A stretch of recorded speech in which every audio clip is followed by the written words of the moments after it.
Thanks for staying with us. You're watching What Now? We're staying on that developing story that has grabbed the attention of the world, and sort of a consternation of and flurry of response to this particular one, where over the weekend, particularly on Saturday, the U.S., in a special forces style, extracted the leader and the president of Venezuela, Nicolas Maduro, and he will now be facing charges in the U.S. We're joined now by global affairs analyst Dr. Didi Ojo virtually. Good to have you join us.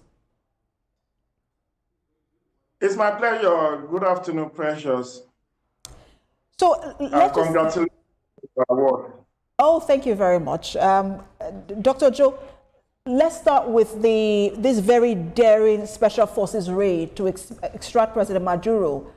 I just want to get your thought on it, and how this sort of mirrors the action of the U.S. in Panama in 1989. Very similar, Precious, very, very similar. 36 years ago, something happened when the U.S. forces actually stormed Panama and, smoked out Manuel Noriega. And history is reporting itself. But it's not only in Panama that this has happened. It has also happened in Baghdad and in Iraq when the U.S. allied forces led the ouster of Saddam Hussein. You also have had similar story in Libya, where U.S. also led the ouster of Muammar Gaddafi in 2011. So it keeps happening. The only country that U.S. has not succeeded in having a regime change was in Cuba. And now we are told Cuba is also on the line. Cuba, Colombia, they are on the line for similar treatment. And the world needs to rally and condemn in no uncertain terms that this is not democracy. This is, hegemony. This is quite antithetical to the democratic norms and ethos. And on top of it, U.S. is saying they are going to be running Venezuela for as long as it takes for them to stabilize the country. So who has appointed them? The foster father of Venezuela. More so when everybody knows the interest at stake here is the oil and natural resources of Venezuela, not so much about the sins of Nicolas Maduro and his wife. And let me also add to the list that Mexico is also being threatened. We'll get to that in just a moment. But because you mentioned Libya, Iraq, and Cuba, Panama as well, does this sort of reveal a continuity in how the U.S. approaches issues around intervention, sovereignty, and legality in the Western Hemisphere? Of course it does. And, that's why somebody on social media said what happened was a hegemonic,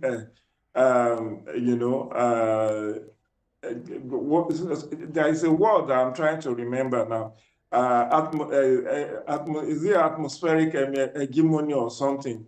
That U.S. is trying to consolidate its hold on the entire Western Hemisphere.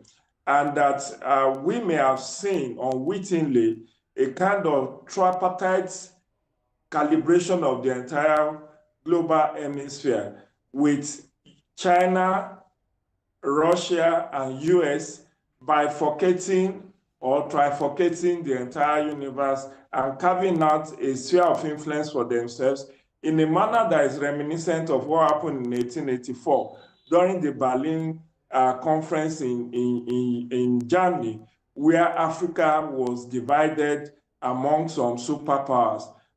France having some countries, UK having some countries, Portugal having some countries, Spain having some countries. So we are back to that era.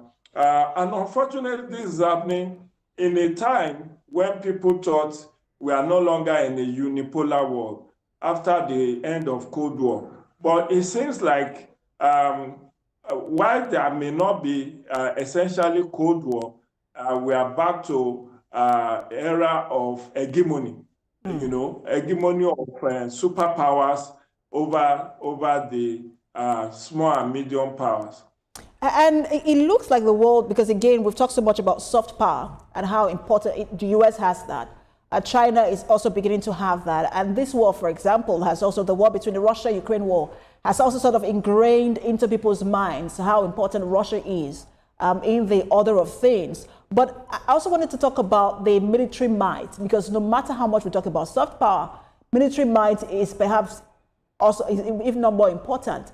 And in terms of, because the President Bola Tinubu some time ago in Brazil, I think that was last year, was talking about the restructuring of the global order, especially the global financial order. But how possible is that when some countries can get away with invading other countries compared to other countries that cannot? President Tinubu was just saying what was on his mind. What he said does not carry any power. Has there been any retaliation against the U.S. by any African country when U.S. slammed tariff increase on almost all African countries? The least being about 20% tariff increase. Has there been any country in Africa that have been able to stand up to U.S. to say we are also going to have a retaliatory tariff hike?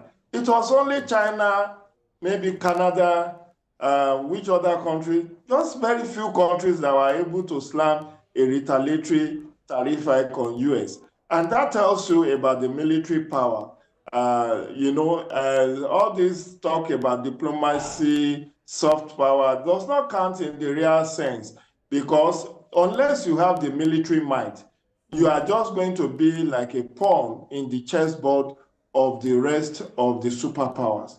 And that is why how many countries have been able to checkmate US, with the exception of China and Russia, not even Japan, to the best of my knowledge, or even Germany, that was once one of the so-called military might of the past. The entire Europe has been quiet and silent, even about the invasion of Venezuela in 2026, for God's sake.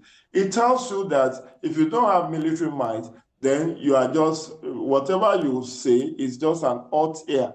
And that's exactly what President Bola Tinubu said. Whatever they said at the UN General Assembly, whatever he said at BRICS Committee, whatever he said at the what's it one that they do at Davos, Economic Summit in Davos, the climate change meetings, whatever you say there is just, you have saying it to yourself. Look at what US did against South Africa. Refused to attend the G20 meeting, not even with any representation. And he said that none of the agreements reached at that G20 meeting will be honored by the US. US, for the benefit of our viewers, is not even a member of the International Criminal Court, nor did they sign up to Rome Statute. Yet, you see this scandalous, impunity with which US is doing its own thing across the globe. And nobody has been able to call it to order. Someone was saying, oh, let the United Nations rein in me. How can UN? What can UN do? Did you listen to the speech and of Dr. Donald Joe, Trump? there is a meeting, I think there is a meeting of the United Nations Security Council sometime this week.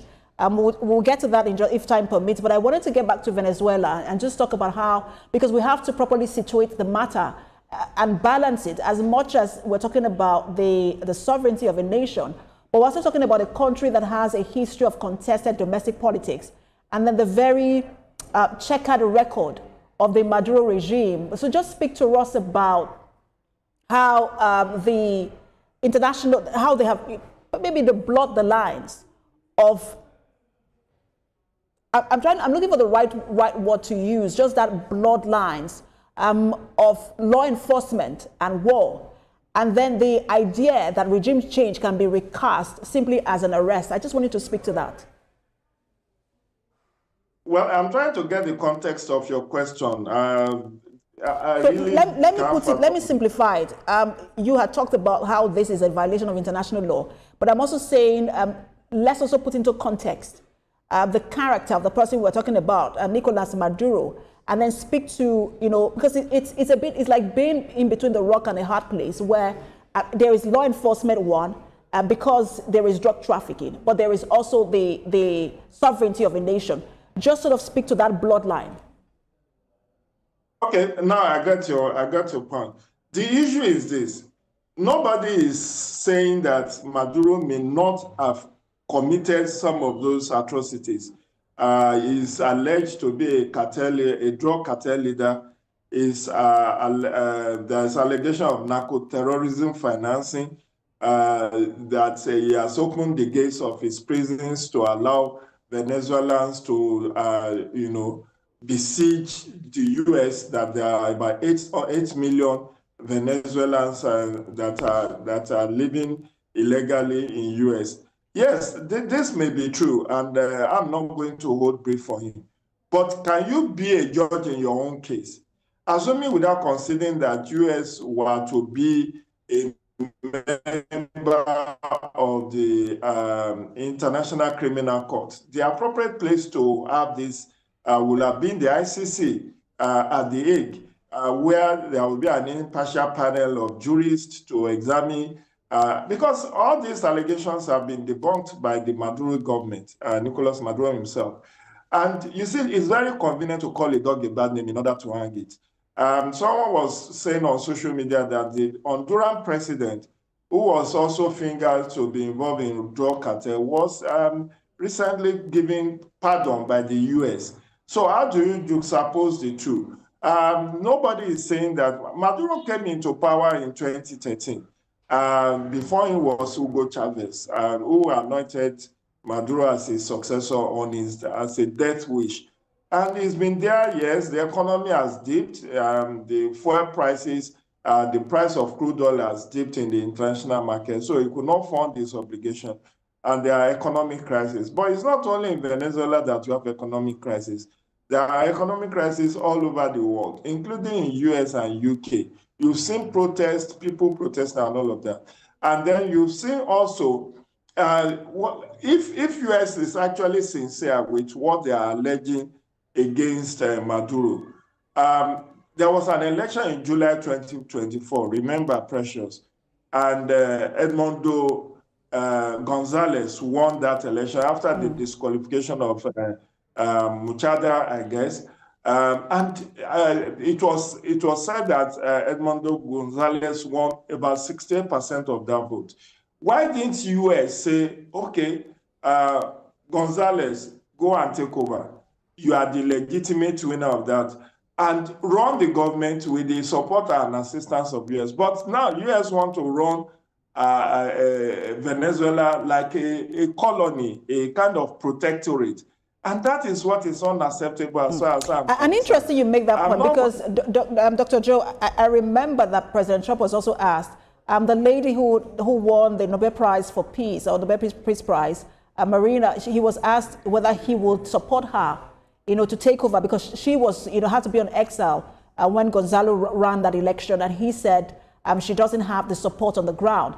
But the vice president is now to be sworn in as president, and President Trump has already started threatening her, saying that if she doesn't cooperate with him and his administration, it could be worse for her than it was for Maduro. I'm just wondering what her options are, and then how easy it would also be for the US president to work with a post-Maduro government, still very full of ideological enemies.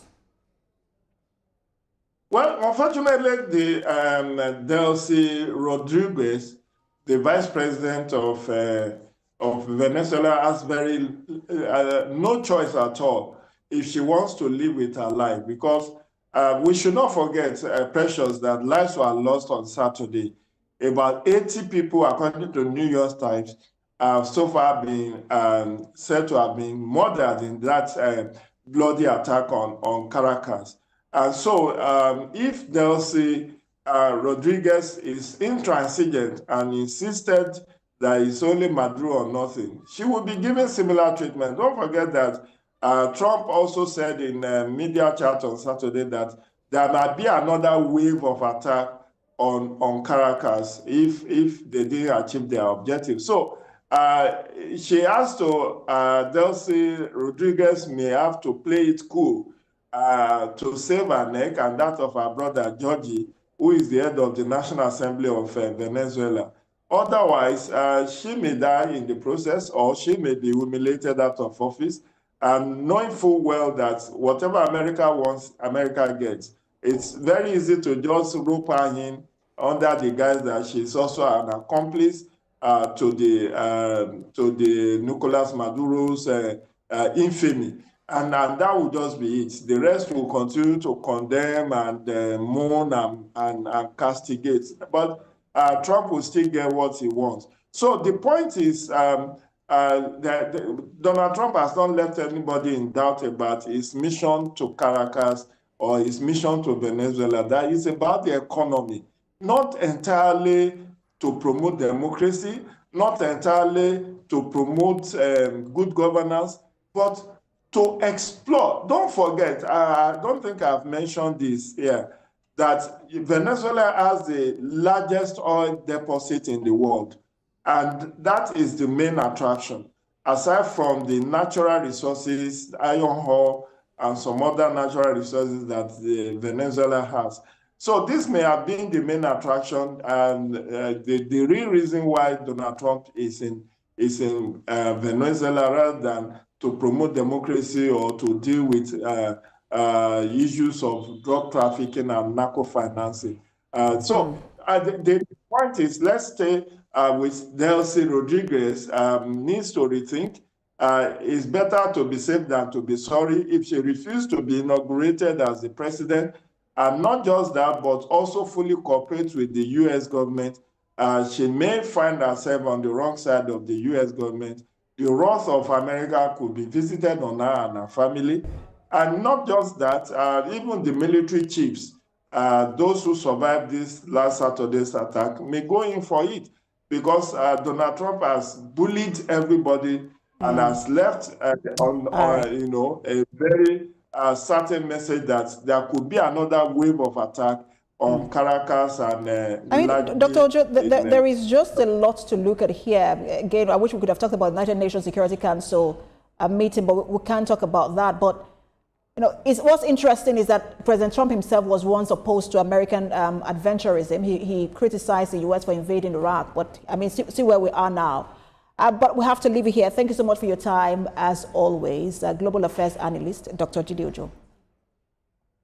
It's my pleasure, Precious. Have a great year ahead. Keep safe and stay blessed. All right, that's What Now. For more international stories that we're monitoring, you can visit our website. It's www.tvcnews.tv.